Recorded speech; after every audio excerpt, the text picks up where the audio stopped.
우리 이 시간 다 함께 사도신경으로 우리의 신앙을 고백하겠습니다. 나는 전능하신 아버지 하나님 천지의 창조주를 믿습니다. 나는 그의 유일하신 아들 우리 주 예수 그리스도를 믿습니다. 그는 성령으로 잉태되어 동정녀 마리아에게서 나시고 본디오 빌라도에게 고난을 받아 십자가에 못 박혀 죽으시고 장사된 지 사흘 만에 죽은 자 가운데서 다시 살아나셨으며 하늘에 오르시어 전능하신 아버지 하나님 우편에 앉아 계시다가 거기로부터 살아있는 자와 죽은 자를 심판하러 오십니다. 나는 성령을 믿으며 거룩한 공교회와 성도의 교제와 죄를 용서받는 것과 몸의 부활과 영생을 믿습니다. 아멘.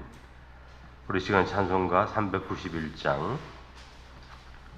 찬송가 391장 오 놀라운 구세주 예수 내 주 391장 1절 2절 4절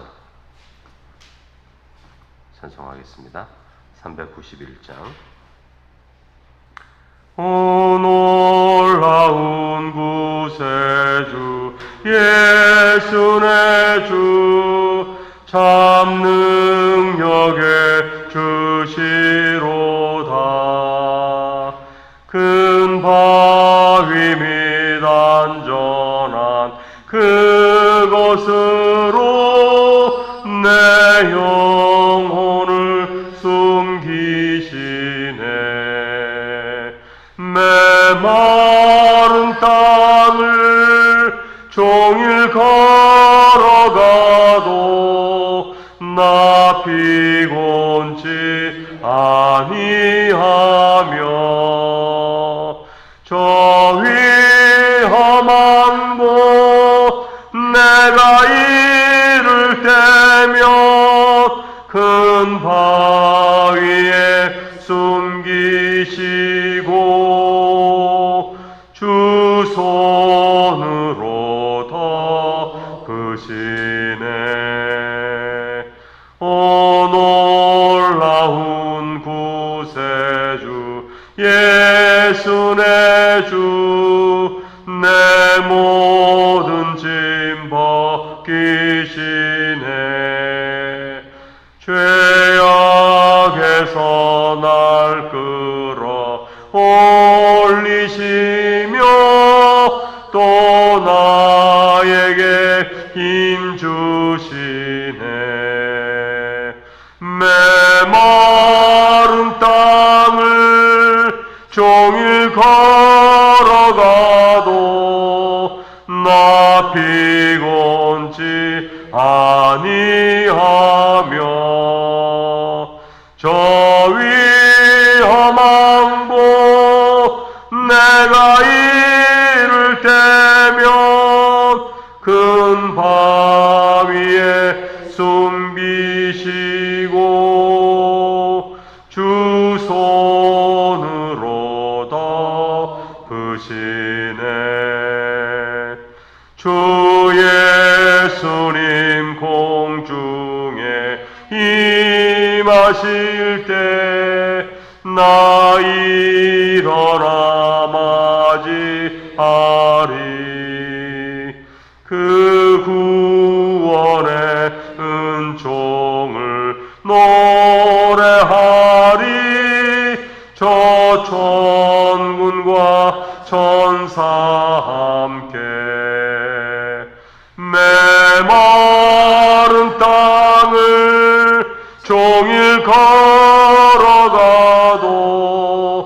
나 피곤치 아니하며 저 위험한 곳 내가 이를 때면 큰 바위에 숨기시고 주 손으로 덮으시네. 아멘. 이 새벽에 감사헌금 우리 연양숙 성도님 드리셨습니다. 우리 방문하였던 그 따님과 손주 8월 2일 출국합니다. 지켜주옵소서. 헌금 드리셨습니다. 이 시간 우리에게 주시는 하나님의 말씀은 야고보서 3장 7절로 12절까지 말씀입니다. 야고보서 3장 7절로 12절까지의 말씀, 우리 한 절씩 교독하겠습니다. 여러 종류의 짐승과 새와 벌레와 바다의 생물은 다 사람이 길들일 수 있고 길들여 왔거니와 혀는 등이 길들일 사람이 없나니 쉬지 아니하는 악이요 죽이는 독이 가득한 것이라. 이것으로 우리가 주 아버지를 찬송하고 또 이것으로 하나님의 형상대로 지음을 받은 세 사람을 저주하나니 한 입으로 찬송과 저주가 나오는도다. 내 형제들아, 이것이 마땅하지 아니하니라. 샘이 한 구멍으로 어찌 단물과 쓴물을 내겠느냐. 내 형제들아, 어찌 무화과 나무가 감람 열매를 포도나무가 무화과를 맺겠느냐. 이와 같이 짠 물이 단물을 내지 못하느니라. 아멘. 오늘 말씀은 어제와 마찬가지로 우리의 말, 혀, 우리 언어 생활에 대한 말씀을 하고 있습니다.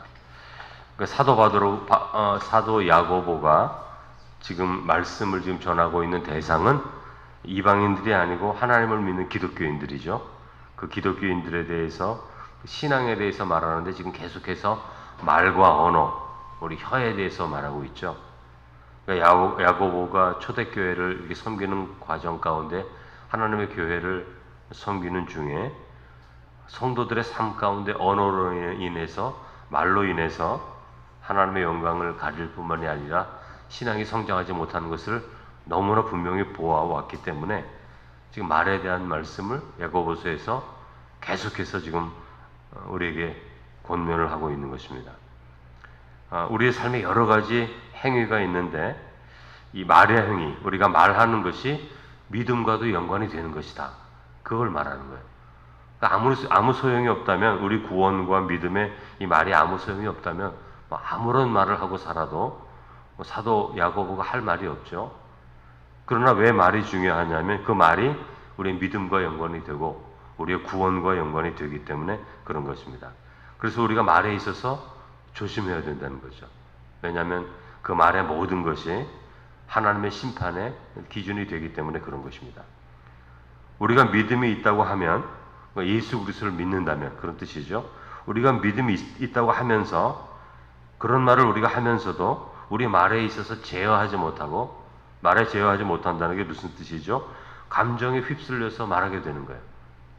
우리 감정이 많이 도전을 받지 않습니까? 매일매일 살아가면서 그 감정에 따라 휩쓸려서 악한 말을 하게 되는 경우들이 있게 되는데, 여기서 악한 말이라는 것은 뭐냐 하면 어제 새벽에 말씀드리는 것처럼 불 내는 것, 혀가 불이라 그랬잖아요. 어제 말씀에 말이 불이 된다는 거죠.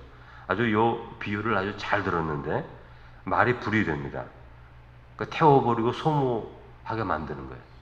한마디 말로 우리 자녀를 아주 기가 팍 죽게 만들죠. 물론 잘못했기 때문에 그 잘못을 깨닫게 해주기 위해서 아이의 마음에 걱정을 주게 하는 것은 때로는 필요하죠. 그러나 잘못을 하지 않았는데도 그렇게 말을 하는 경우도 있고, 잘못을 했어도 또 과도하게 말하는 분들이 있어요. 그저 그 아이가 잘못한 만큼만 말하면 되는데 그 잘못한 거에 5배, 10배로 아주 강하게 말하는 거, 그런 것도 잘못한 겁니다. 잘못했으면 잘못한 것을 느낄 정도로만 얘기해야지, 과도하게 말을 해서 그 상대를 심각하게 모욕을 주고 수치심을 갖게 하는 말은 악한 말이에요. 그 말이 불이 된 거나 마찬가지죠. 그러니까 우리의 말이 불이 될 수 있다는 것을 기억해야 됩니다. 상대를 태워버릴 수가 있어요. 상대를 소모하게 할 수 있는 거죠. 여러분, 불은 어떤 것입니까? 내가 불이 되면 저 사람도 불이 되게 만드는 거죠. 불이 나가면 불이 붙어서 그것도 불이 되는 겁니다. 태워주고 소모하게 되게 되는 것이죠. 불이 되면 죄가 되는 거죠. 본전도 뽑지 못하는 것이에요.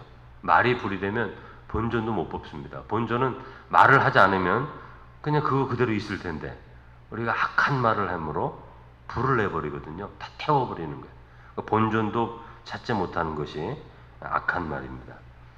그런데 여러분, 말이라는 것이 불이 되어서 죄가 될 것이라는 것을 우리는 경험을 통해 다 압니다.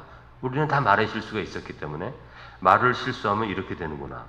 말을 실수하면 이렇게 되는구나. 친구 사이도 갈라지고 부부관계도 갈라지고 성도 사이도 갈라지는 거 다 압니다. 경험해봐서. 그럼에도 불구하고 이런 말을 꼭 해요. 감정이 상하게 되면 알면서도 하게 되는 겁니다. 그러니까 제어가 되지 않는다. 혀는 제어가 되지 않는다. 그런 거죠. 그러면 어떻게 우리가 이 말 제어할 수 있죠? 우리 혀를. 야고보 사도가 3장 2절에 이런 말 하지 않습니까? 우리가 다 실수가 많으니 만일 말에 실수가 없는 자라면, 우리가 말에 실수가 없기를 바라는데 말에 실수가 없는 자라면 곧 온전한 사람이다. 능히 온 몸도 굴레 씌우리라. 온전한 사람은 말에 실수가 없다는 거죠. 이 말씀의 기준이 있는 것입니다. 온전한 사람이 되면 말에 실수가 없어요. 감정대로 행하지 않는다는 거죠. 말을 제어할 수 있는 사람, 온전한 사람입니다. 온전한 사람은 그 말이 상대를 태우는 불이 되지 않습니다. 그러니까 여러분, 길 가다가 싸우는 사람, 요즘은 잘 못 보이지만 싸우는 사람들 가끔 보지 않습니까? 거친 욕설을 내뱉죠. 불이, 그 불입니다. 그게 거친 말, 그 불이죠. 상대를 태우려고 하는 거죠. 거친 욕설은 아니어도 어떤 사람들은 조용한 말로 사람을 비꼬기도 하고 조롱하기도 하고 멸시하는 말을 하기도 하는데 이게 다 불이죠. 말은 조용하게 하는데 그 말의 내용이 불입니다. 상대를 다 태우려고 하는 거죠. 이런 사람은 온전한 사람이 아니다. 그렇게 말할 수 있는 거죠. 그렇다면 여러분, 온전한 사람은 무엇입니까? 온전함이란 뜻이, 의미가 무엇입니까? 야고보서 1장 4절, 너희는 온전하고 구비하여, 이렇게 말씀하시잖아요. 너희들 온전해져야 된다. 이렇게 말씀하고 있는데, 이 온전함은 마태복음 5장 48절에 있는 온전함과 비슷한데, 그러므로 하늘에 계신 너희 아버지의 온전함 같이 너희도 온전하라. 하나님은 온전한 분이라는 뜻이죠. 그러니까 여러분, 하나님의 온전함 같이 우리가 온전하여질 때 우리의 말이 불이 되지 않아요. 사랑이 되고 격려가 되고 축복이 될 수 있는 것입니다. 다시 말하면 온전한 사람은 예수님의 마음을 담는 사람, 하나님의 마음을 담는 사람이죠. 그러니까 이런 온전한 사람의 입에서는 불이 나오지 않습니다. 상대를 소멸하지 않습니다. 공격하는 말이 아닙니다. 상대에게 부끄러움과 수치심을 주는 말을 하지 않습니다. 여러분, 말은 그 사람의 됨됨이에서 나오는 겁니다. 무심코 튀어나온 말 가운데서도 우리가 우리 자신을 볼 수가 있어요. 내 마음 가운데 이런 게 있었구나. 빨리 깨달아야 되는 것이죠.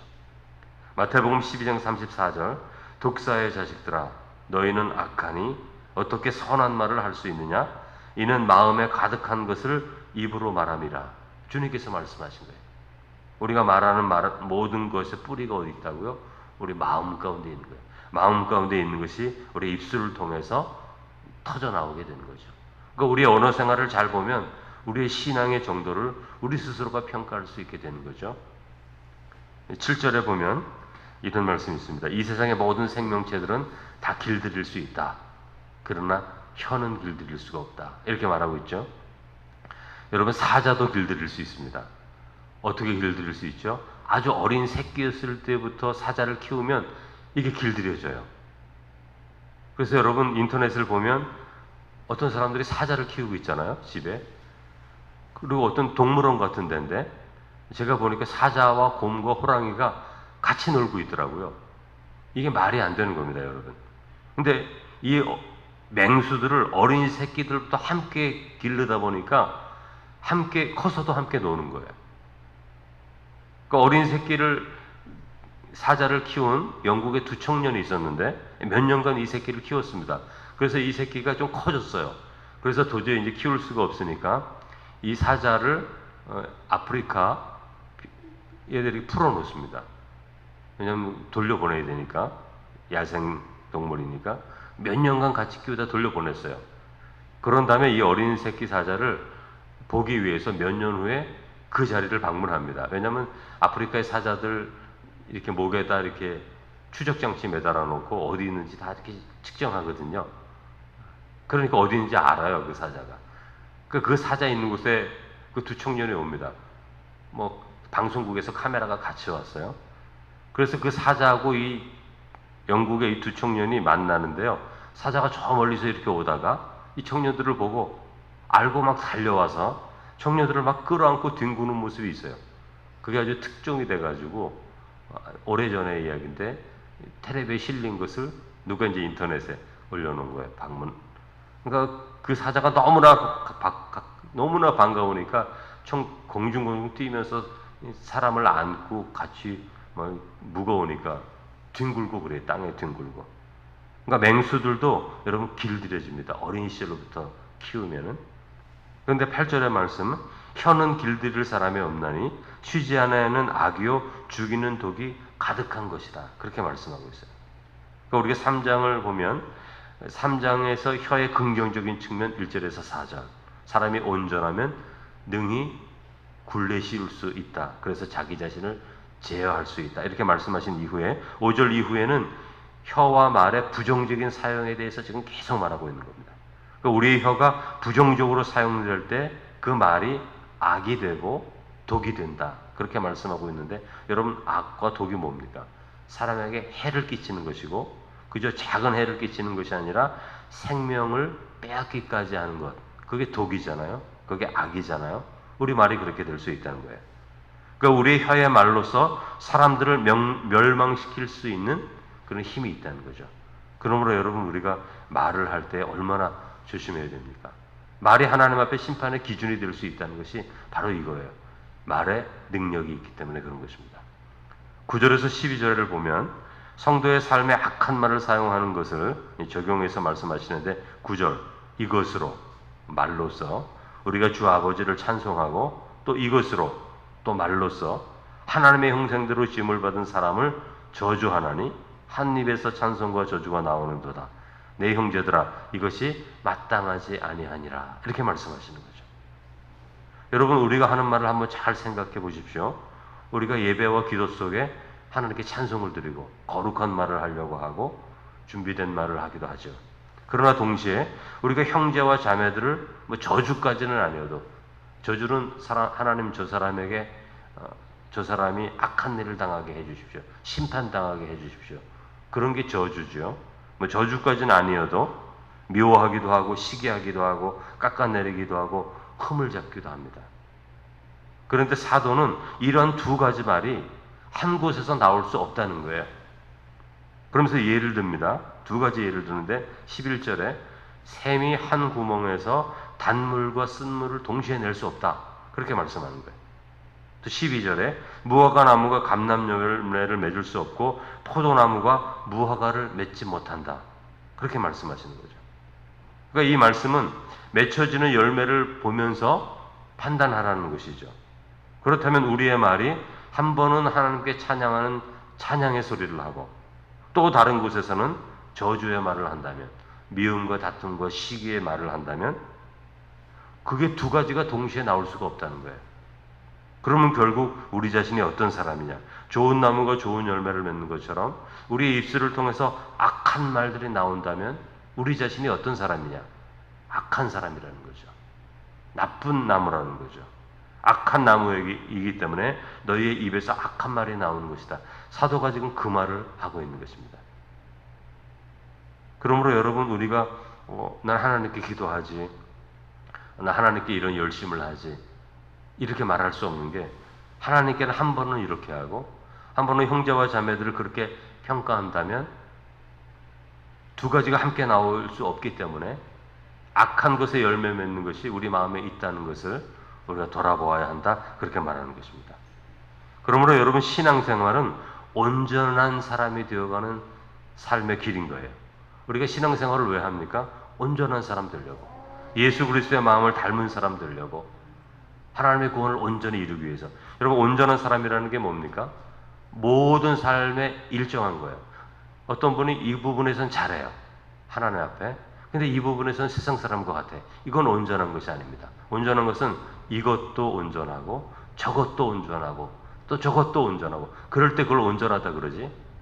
우리의 삶에 10가지가 있습니다. 10가지가 있으면 8가지는 다 괜찮은데 두 가지가 세상 사람하고 비슷해요. 그건 온전한 게 아니에요. 온전하는 것은, 온전한이라는 말은 우리의 삶에 10가지가 있다면 10가지 다 하나님 보시기에 아름다울 때 그때 온전하다 그러는 거거든요. 그러니까 우리가 믿음의 삶에 있어서 온전한 사람이 되려고 하는데 이게 성령의 9가지 열매 아닙니까? 그게 온전한 삶이에요. 온전한 삶. 그러니까 하나님을 온전하게 믿는 성숙한 신앙인을 보면 그 사람의 언어 생활이든지 태도든지 모든 것들이 그저 다 온전한 것을 볼 수 있어요. 근데 어떤 사람은 어떤 것들은 온전한데 어떤 것들은 굉장히 거칠고 다듬어지지 않은 모습들이 보게 돼요. 그 온전한 것이 아닙니다. 그 온전함이라는 것은 이것저것 모든 우리의 삶에 있는 모든 것들이 다 온전할 때 온전하다 그러는 거죠. 여러분, 매일매일 순간순간 우리가 살아갑니다. 우리 마음에 거친 마음이 생기기도 하고요. 판단하려는 마음이 생길 때가 있어요. 다 있죠, 누구나 다. 그런 마음이 생기는 순간이 우리가 온전해지는 기회가 되는 거예요.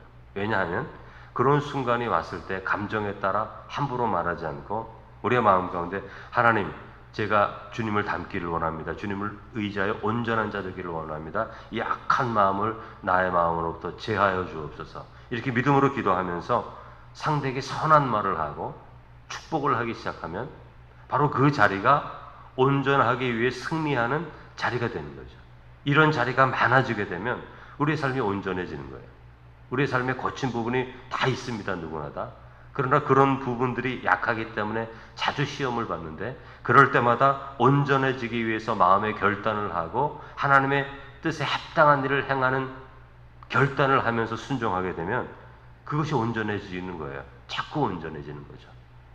온전한 사람이 되어지면 우리의 말을 우리가 불이 되지 않고 축복과 은혜의 말을 통해 하나님의 생명을 전할 수 있는 하나님의 복된 백성이 될 수 있게 되는 것입니다. 우리 모두가 다 그리스도 안에서 온전한 사람 되어서 하나님의 영광을 나타내는 성도가 되시기를 주님의 이름으로 축원합니다. 거룩하신 하나님 아버지, 하나님께서는 우리에게 온전한 하나님의 자녀가 되기를 원합니다. 우리는 육신적으로 연약한 자에게 하나님을 믿었다고 하면서도, 나는 기도하는 사람이라고 하면서도 하나님께 예배하는 자일지라도 순간순간 우리의 마음 가운데 거친 마음들이 생기고 또 악한 마음들이 생기고 때로는 우리의 마음 가운데 독이 있음을 또 저희들이 스스로를 바라보며 깨닫게 됩니다. 사랑해 주님, 온전한 사람이 될 때 예수 그리스도를 믿고 의지하는 사람, 내 자신의 뜻대로 살아가는 자가 아니라 하나님의 영광을 위하여 살기를 매일매일 결단하고 순종하는 사람이 될 때 우리의 마음에 온전한 심령이 생겨서 우리의 모든 언어 생활 가운데 악한 말을 하고 불이 되는 것이 아니라 선하고 거룩한 말을 통하여 하나님의 선한 역사를 이루어가지는 복된 삶을 살아갈 수 있는 줄로 믿습니다. 하나님, 온전한 자가 되어서 거룩한 말을 하고 축복의 말을 할 수 있는 하나님의 백성들이 되게 해 주옵소서. 오늘 이 새벽에 또 기도의 제목으로 하나님께 예물을 드립니다. 방문하였던 따님과 손주가 이제 출국하게 되는데 또 먼 이국 땅에 살지만 어디에 있든지 하나님의 돌보심을 통해서 하나님의 사랑 가운데 풍성한 가정이 되게 하여 주옵소서. 예수님의 이름으로 기도드립니다. 아멘. 하늘에 계신 우리 아버지, 아버지의 이름을 거룩하게 하시며 아버지의 나라가 오게 하시며 아버지의 뜻이 하늘에서와 같이 땅에서도 이루어지게 하소서. 오늘 우리에게 일용할 양식을 주시고 우리가 우리에게 잘못한 사람을 용서하여 준 것 같이 우리 죄를 용서하여 주시고 우리를 시험에 빠지지 않게 하시고 악에서 구하소서. 나라와 권능과 영광이 영원히 아버지의 것입니다. 아멘. 우리 계속해서 기도하며 나아갈 때 우리 청소년부, 청년부 지금 수련회 중에 있습니다. 그들을 위해서 기도해 주시기 바랍니다.